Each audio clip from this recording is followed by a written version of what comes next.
Welcome to the Flight Club Podcast, a woman's guide to leaning out. We give you a behind-the-scenes look at business launch and growth through the stories of successful female entrepreneurs. Here's your host, Felina Hansen, founder and CEO of Hera Hub.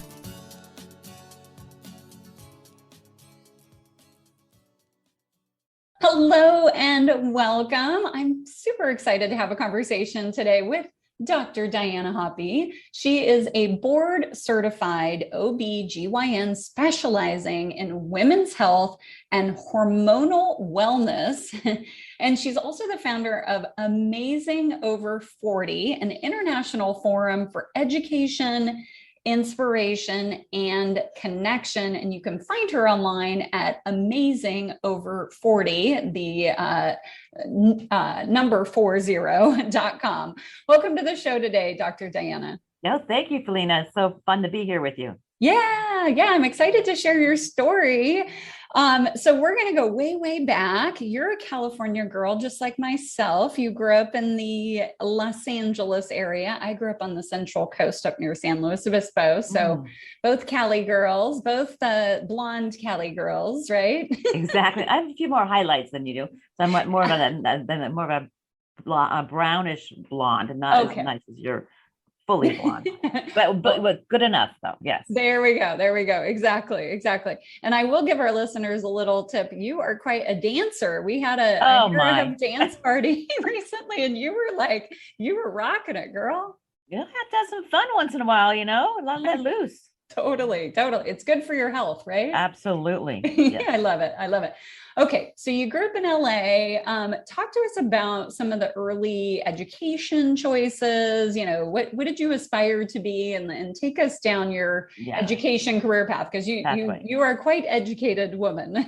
Well, I try. That's all we can say is I try. And so I'll give you a little of my background in that. So I grew up kind of near Brentwood, which is now really like affluent area of LA. But at the time I was, probably middle class, upper middle class. And my parents were both German. They were immigrants from Germany, so first generation coming over. And my dad was a psychiatrist and my mom was a psychologist. And she got her psychology degree when I was in school, like junior high school. She got her PhD. So we were pretty German, kind of, hardcore in the sense of you got to learn, you got to earn what you get, and you got to be a hard worker. And so I was the youngest of 4 children, and we're all 1 year apart. So that was pretty interesting in itself, because you had to kind of your mom. That's my amazing. My mom, she just passed last year. She had dementia, but she was an amazing woman. She really, I don't know how she did it, because she had 4 of us pretty much 1 year apart, which in itself, 4 kids 1 year apart is crazy. And then dealing with my dad, he meant well, but he's a psychiatrist, a little more of that kind of narcissistic modality, let's say. But anyway, it was an interesting childhood. So I went to school at Palisades High School, so Pali High, and I was on the JV tennis team. I wanted to be on the volleyball team, but I wasn't good enough. So I did tennis, which was still a wonderful, wonderful sport. So that was great. I'm a tennis player too. We got to play tennis. We got to play some tennis. It's funny. Absolutely. I tried out for the basketball team. I'm relatively tall. Yes. And was so in my freshman year of high school. And same thing, I didn't make the cut on basketball. So I walked over to the tennis courts and I'm like, will you have me? And they're like, sure. Yeah, everyone wanted. They're like, oh, tennis, come on over. No worries. Whereas volleyball, we were pretty competitive. So anyway, so when I was growing up, I really loved animals. So I was thinking of being a veterinarian. So I would take the Sunday paper and take out the little questions about the Q&A about the pets and what should you do for this and that. So I made books about all of my clippings and all. And so then I went to Berkeley undergrad. So I went to UC Berkeley, and there I was a zoology major, which was a great major because I could do a lot of different things with that. So it wasn't like the typical biology major where everyone had to do botany and some things that I wasn't as interested in, but I could take a child psychology, I could take anthropology, I could take a wide range of classes, which I really liked.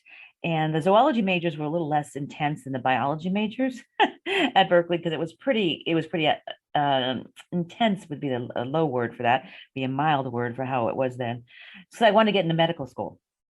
And so then I worked when I was a junior in college, I worked at the hospital there with the nurse practitioners, and I did a lot of women's health, contraceptive counseling, and things like that.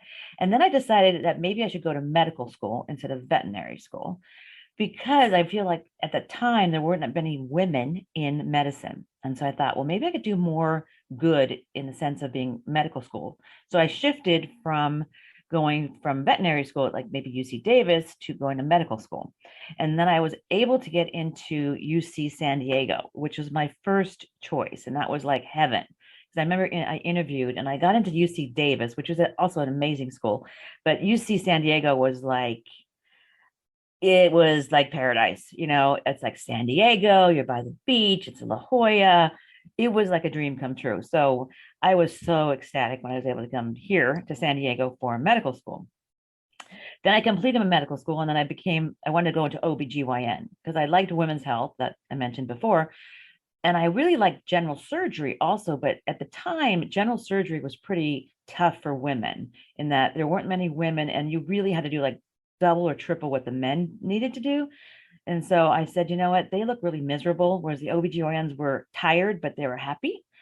And the surgeons were tired and not happy. So I said, I'm going to go to OBGYN. And so then I got into residency at UC San Diego, which was really good. And I thought they made a mistake because I'm like, there's no way they could have chosen me after all the 15 candidates that they had.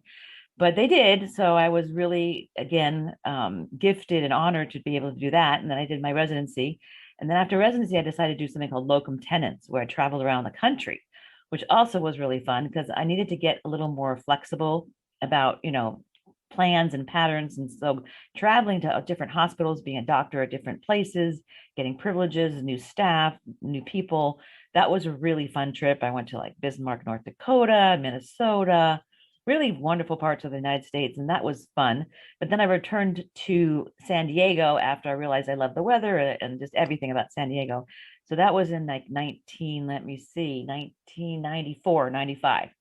And then I joined a private practice, did that for a few years and another practice, and then realized I really wasn't a good employee. I'm a better entrepreneur than I am an employee. Because if things don't make sense to me, I really can't sit there and do it if it doesn't make sense and it's not practical and logical. So I made my own practice in 1998 called Pacific Coast Women's Health. And that was with Dr. Michelle Gerber. And then we kind of built that up. And then in 2010, I decided I didn't want to do insurance anymore because it was so crazy. Yeah. So I went on my own. And so I did private practice. And that's what I'm in right now in GYN private practice here in Encinitas. Yeah, so interesting. I mean, there's definitely, I want to touch on a couple of things that you sorry, said. I kind of went on a little monologue there. Yeah, no, it's absolutely perfect.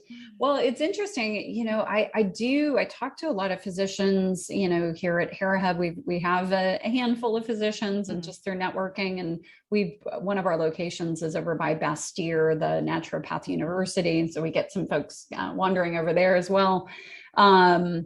But my experience with folks like yourself who, you come out of medical school, you have so much experience in the practice of medicine, but the business of medicine, right? The running of a business, I think it can be challenging, I would imagine, because you don't learn that in school, right? You've got to just do it and learn it.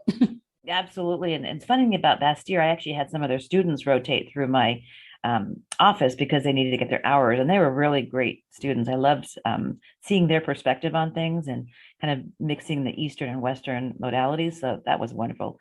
So I love Bastyr University. So yes, we don't learn business in medical school, and you really don't learn much about nutrition and other things too that really are critical to our health. So you kind of learn as you go by. And so I really was pretty good at, I think, managing people and finances and things like that. But I realized after years doing private practice with a big group, like I mentioned, Dr. Gerber and I in 98, we started it. And then we built up to 4 physicians, a big practice, 2 nurse practitioners, ultrasound, et cetera. And then I got to the point where I realized my attention was not to the patients as much. It was more to the practice and also to some of the practice that I didn't really want to do, like supervising people, managing big teams in the sense of if they weren't cooperative, how do you get people to be motivated? And I just realized I really wanted to focus more on my patients and what I wanted to do with medicine. So that's why I went on my own in 2010 and just said, I'm going to stop insurance, because insurance was really limiting me, I felt, because we had to work so hard to get the things paid, the expenses paid, and then reimbursement was getting worse and worse, and people wanted the raises, and it's like you can't economically raise someone's salary if you're not bringing enough money and the expenses are going up. Yeah. So it was kind of logical. I tried to explain that, but some people, they're not maybe as savvy in the sense of they, understanding what goes in and what comes out, and it has to make sense. So I decided, I'm probably better off on my own because I can take care of myself, and I know I can manage things better that way. So it was a risk because that was 2010, and we were still kind of like a little bit of a recession, and it was a tough one, but it was just me taking the risk, which I do in life. That's just the way I am, because if I don't do it, it's kind of like, well, why live your life if you don't go for it, right? So on the dance floor, you got to have fun. So the same kind of way, I was kind of like, okay, I got to go for this, because if I don't, I'll just leave medicine. If it doesn't work, I'll figure out a way. I'll figure out another way to make things work, because if I'm not happy with what I'm doing, I'm not going to stay in that position. Absolutely. Yeah, no, I love that. So let's talk about your practice. Who do you serve? What do you do? All that good stuff. Yeah. So I did OBGYN, so obstetrics, for many, many years. And it's funny because wherever I go, I have someone say, "Oh, Dr. Hoppy, you delivered my baby." And I was even saying Lucia, and someone said, "Oh, I know Dr. Hoppy." And I'm like, "Oh my God, I delivered your baby." So it's kind of funny. So I stopped doing babies in 2006, and I just started doing GYN only. And what that means is women's health, just not doing the obstetrical part. So now I'm really focusing a lot on perimenopause and menopause and hormones, and really the healthy lifestyle. It's when you think about the blue zone, like last year I went to Sardinia, which is one of the blue zones in the world. And that really just means where the centenarians live. They live to 100 or more years of age. And it's really the basic things like taking time to eat and enjoy your food, having less stress, having connections with your friends and family, exercising, eating the right foods like lean protein, like Mediterranean diet, and it really, when I was there, I really thought, wow, there's so many things that we in the United States do differently with regard to other countries. And if we could just kind of make it more simple. And that's when I go to my practice, I kind of do a circle of life, a wheel of life is what I have. And I kind of have them ask themselves questions about how are they doing financially, how they're doing personally, their relationship, their stress level. And then I also have a physical wheel of life, which looks at how much sleep are they getting? Are they eating good foods? So how are you speaking to yourself, like your self-talk? Because all of these things relate to our health.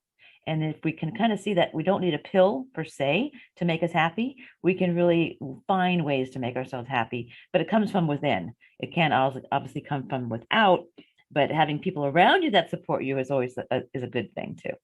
Absolutely. That's awesome. Okay, let's talk about your book. Oh, my book. When did you decide to start on that journey? Yeah, I say journey because it is a journey. It's a right? journey. Yeah. And it's funny because the people say, well, Dr. Hoppy, did you ever have children? And I never had any kids, right? I delivered many, many babies, but I never myself wanted to have a baby. So my babies were my projects, my practice, my books, my clinical trials. I did clinical trials for a long time, and I love that. So one of the trials I was doing was on hypoactive sexual desire disorder, long-term, but it basically means a woman who doesn't have much sex drive, and it's not due to she doesn't like her husband or she's on certain medications or something. It's just she really has low sex drive. And so I started doing this study, and I had a lot of people enroll, and I started doing more interviewing of women and what was some of the things they did to kind of avoid having sex, And so I started looking into it, and I'm thinking, wow, there's really not a book that looks at factors of female sex drive. So I went to Barnes and Noble and looked down at the different aisles of what there is, and there's a lot of like Kama Sutra and stuff like that, which is not in itself bad, but it's like, what about the basic things about what goes into a woman's libido? So I decided to write a book. So I compiled a lot of information, and the book won a nice award for 2010, the best inspirational book for women's health, which was a nice little thing. And then I also got on Dr. Oz show because someone had seen me on a video about the book. But the book's really about what goes into a woman's sex drive, from self-esteem, body image, to relationship, to stress and hormones, to so many factors that one wouldn't really think goes into libido, but they do, like medications you're on and the support system that you have and things like that. Yeah, Absolutely. Oh, so many women were so complicated, right? Yeah. And so men that well, I think just give a woman Viagra. And so the medication that we're looking at is called the female kind of Viagra, but obviously it's not a blood flow issue for women. It's Yeah. more of a brain issue. Not to say Yeah. that men don't have a brain, but that with really when they think about sex drive, it's really can they get an erection? Whereas Right. women, it's more can they get interested in even like how would you say having the desire and having some kind of sense of why would I be interested in this, and then you get that kind of going the desire and then it kind of flows. So this is a medication that actually works in the brain on the serotonin receptors. Yeah, makes so much sense, right? Like Yes. they always say, sex starts way many more hours previous Right. to And women going take into the next. they can take like an inventory of what happened in the last 24 hours, and if you did something that wasn't really that good, they're going to remember that and it's going to come back to haunt you. So Okay, so I want to talk through this just a bit more. If a gentleman is listening to this, he's married and perhaps, he's realizing that he needs to do things differently. What is your advice to him to really help his wife out? Yeah, and that's really what it is help your wife out. And what that means is I have a little chapter in my book about aphrodisiacs, and I talk about like foods and things like that. And then I took kind of a quiz of patients and said, what is the best thing that your husband could do for you that would make you want to have more sex with him? And the main ones were if they planned a vacation on their own without involving the woman, so that they kind of took the lead and made a nice weekend trip somewhere, or maybe a nice bike tour through France, or things like that, so that you feel like you're really being adored. Mhm. But then also bit simple things like giving her a flower, or writing a little note saying, hey, I miss you, I thought about you today, doing the dishes, making dinner, getting the kids bathed or picking them up from soccer. I mean, things that make your life easier are like huge for women. And if men could just figure that out, just doing little things that really could make their wives or their partners happier and life less stressful, that would be huge. So any way you could decrease the stress in your partner's life and your wife's life is going to be well received. Yeah, right. And it is simple, really, when it comes down to it. But I think guys, at least the guys I know, Yeah, have been so perplexed by it. More complicated. Like for your birthday, they buy you like a vacuum cleaner. It's like, Yeah. no, you don't want that. You want something that's more like plush, like maybe a spa relaxation day or a vacation somewhere that you've always wanted to go to. These are experiences that you want to have rather than things. We don't really need things in our life. We need more experiences, and having someone say that they really love that you take care of them and you make food and you go shopping and the things that women do, but they don't really get acknowledged that much, versus men, they tend to want to be acknowledged for every little thing they do. And if women did that, my God, there would be forever days of people saying thank you for what you did. So true. But I love what you said. I love, don't buy me a vacuum, like right, do exactly. the vacuuming. Take care of household chores. It's huge. If they could see, there's actually a book that was about what makes women turned on, and it was guys doing household chores. Totally. Yeah, ironing, cleaning. Totally. Great you book. said, pick up the kids unexpectedly. Yeah, I mean, like, honey, I'm going to help you out bring today. home dinner and say, don't cook tonight. And then, Yeah. get a little bath ready for her, have a glass of wine ready. You're like, oh, take it easy. I mean, all women will say, oh my God, But it's so funny, Dr. Diana, because I talk to women about this too, just, girlfriends for fun. And then women, we're our own worst enemy, because I've literally had girlfriends say like, he did this and this, like, for example, like made me dinner and poured me, and then I knew what he wanted, right? Like they get all suspicious. Right. Well, some of you can say he's trying, so I had to give him some credit. Exactly. But it also, like, you don't want to be manipulated. No, I get that too. But it's also like if he's genuinely trying to help, totally. And I think women will see that. Totally. 100%. I love it. Okay. Awesome. So, I know you work with women, in pre and post and all the menopause, things, right? As your specialty. Talk a bit about bioidentical hormones, if you will. What is that? We hear this word a lot, and I'm 48, so I'm like right in that zone. Right. Well, you look at awesome first off. Let me just say that. But bioidentical hormones means the exact same molecule that your body makes. So it's biologically the same molecule that your ovary makes. That is when you're still ovulating and having your cycles. So menopause means 12 months without having a menstrual cycle. But you can have a lot of symptoms prior to that time, like hot flashes and night sweats and all that type of things. And if men knew more about this would be great for them too. And I do mention it in the book about how hormonal changes can affect libido also. But it's a natural transition in a woman's life. If she were to live past 51 on the average age of menopause, she will go through menopause. And at that time, you can have symptoms, but there's some women that have very little symptoms.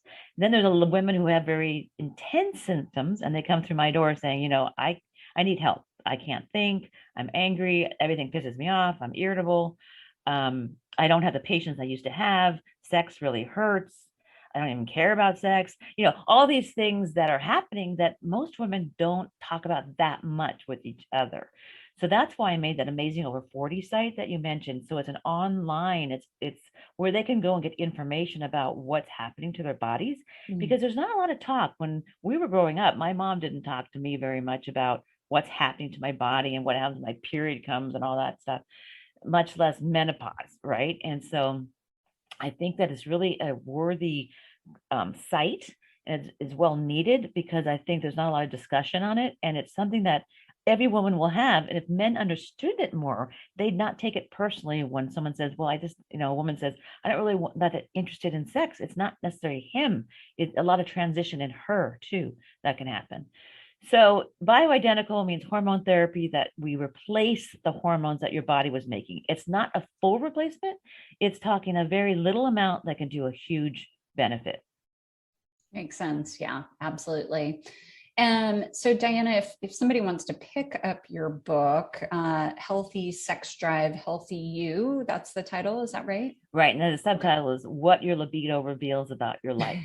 Okay. I love it. Libido does talk about like what's happening, because if you don't feel good about your body, you're not going to have a good libido. If you don't feel like you're connected with your partner, you're not going to want to have sex with him.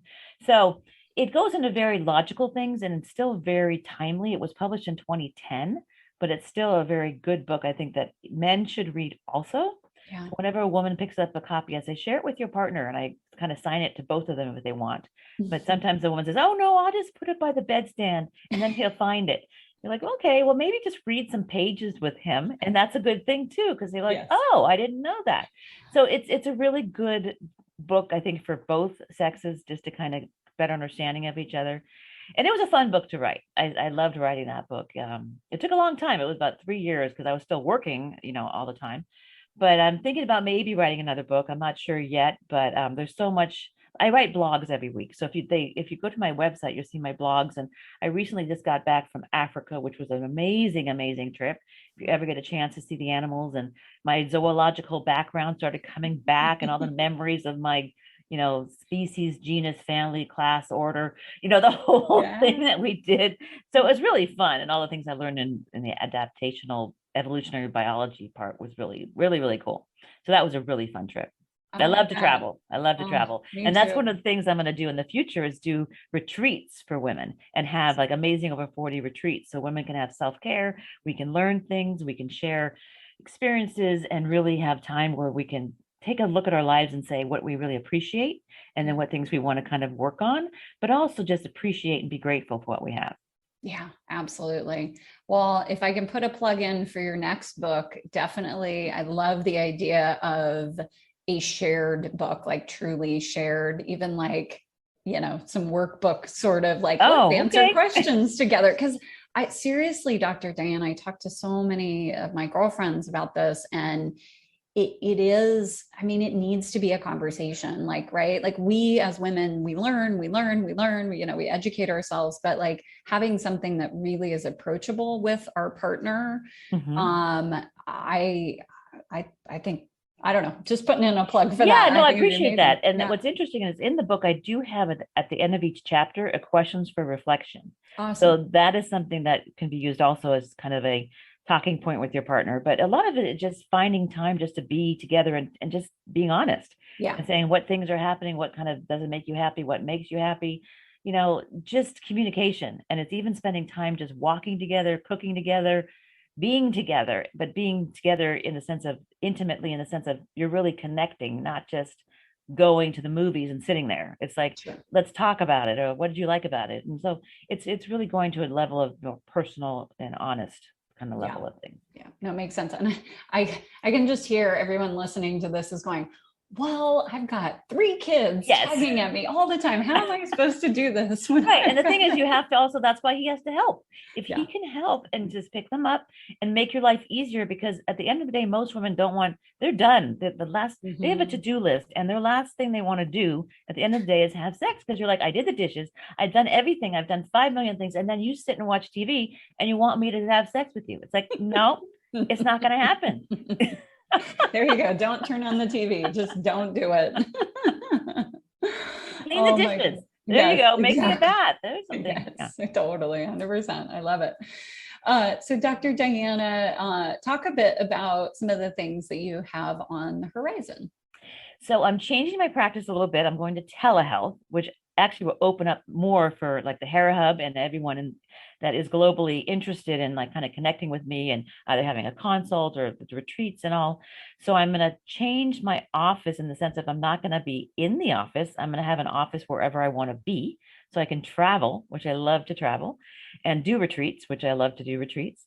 And so I can take some of the responsibility of the overhead and the finances and expenses from the office and be able to just kind of be able to travel and do the consults and be able to have more time with women wherever in the world that we want to meet.